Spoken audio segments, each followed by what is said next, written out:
जब जब धरती पर अत्याचार और पाप बढ़ जाता है, धर्म की ग्लानि होने लगती है, तब तब मैं धरती पर अवतार लेता हूं। इस प्रकार जब भी धरती पर मानव जीवन का अस्तित्व संकट में होता है, तब जगत के पालनहार भगवान विष्णु यहां जन्म लेते हैं और अपने ज्ञान की वर्षा करके मनुष्यों की रक्षा करते हैं। ऐसे में यदि हम भगवान श्री कृष्ण द्वारा बताए गए विचारों को अपने आचरण में उतर लेते हैं, तो अवश्य ही जीवन में आने वाली परेशानियों से छुटकारा पा सकते हैं।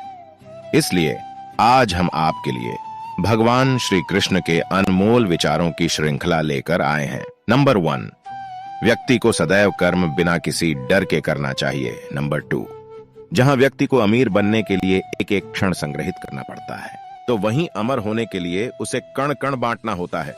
नंबर 3, मनुष्य जीवन में खुशी का सबसे बड़ा रहस्य इच्छाओं का त्याग करना है।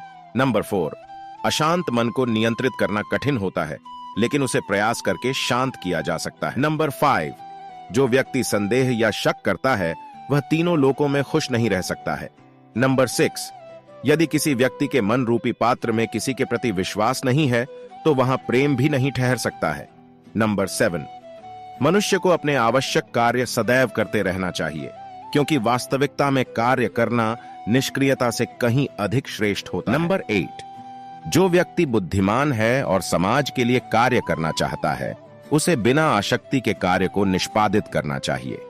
नंबर 9, जो व्यक्ति अपने कर्मों में आनंद की अनुभूति प्राप्त कर लेता है, वह जीवन में पूर्णता की प्राप्ति कर लेता है। 10, मनुष्य के अपने लोगों की परख कठिन परिस्थितियों में की जाती है। उसी दौरान उसे झांत होता है कि कौन उसका अपना है और कौन पराया। 11, इस दुनिया में कोई भी व्यक्ति हमारा शत्रु और मित्र नहीं बनकर आता है, बल्कि हमारा व्यवहार ही यह निर्धारित करता है कि वह हमारा शत्रु होगा या मित्र। 12, जब आप किसी अच्छे इंसान के साथ विश्वासघात करते हैं या उसे धोखा देते हैं, तो यह हीरे का त्याग करके पत्थर को अपनाने जैसा है।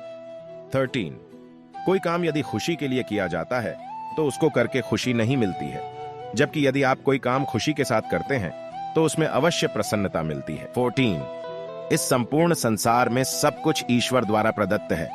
ऐसे में यदि आप किसी जीव को चोट पहुंचाते हैं, तो आप मुझे कभी खुश नहीं कर सकते हो। 15, अगर बुरे लोग समझाने मात्र से सुधर जाते, तो कदाचित महाभारत का युद्ध नहीं होता। 16, अगर कोई व्यक्ति जो अधिक हंसता हो और अधिक बोलता हो, लेकिन यदि एकाएक वह चुप हो जाए, तो समझ लेना वह अंदर से टूट चुका है।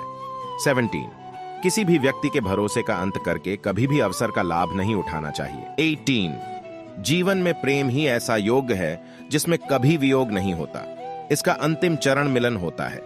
19, व्यक्ति को स्वयं की योग्यता पर कभी घमंड नहीं करना चाहिए, क्योंकि पत्थर भी वजनदार होने के बावजूद जब पानी में जाता है तो डूब ही जाता है। 20, ईश्वर अगर किसी मनुष्य को उसके भाग्य से मिलवाने में काफी इंतजार करवाते हैं, तो समझ लेना कि उस व्यक्ति को उससे अधिक मिलने वाला है, जितना कि उसने ईश्वर से मांगा है। 21, जीवन ना भविष्य है और ना भूतकाल, जीवन तो केवल इसी पल की कहानी है जो आप अभी जी रहे हो। 22, आपके भाग्य में विधाता ने जो लिखा है, उसे स्वयं में भी नहीं बदल सकता हूं। अगर ऐसा होता तो मैं राधा से प्रेम करता था, लेकिन मुझे मीरा ने चाहा और मैं रुक्मणी का हो गया। 23, जब कोई व्यक्ति क्रोध में होता है, तो उसके मन में भ्रम बस जाता ही और बुद्धि का क्षय हो जाता। 24, अपने हिस्से की मेहनत किए बिना फल की प्राप्ति करने वाले लोग चोर कहलाते हैं। 25, जो मनुष्य आपकी भावनाओं की कद्र नहीं करता है, उसके साथ रहने से बेहतर है कि आप अकेले ही चलें।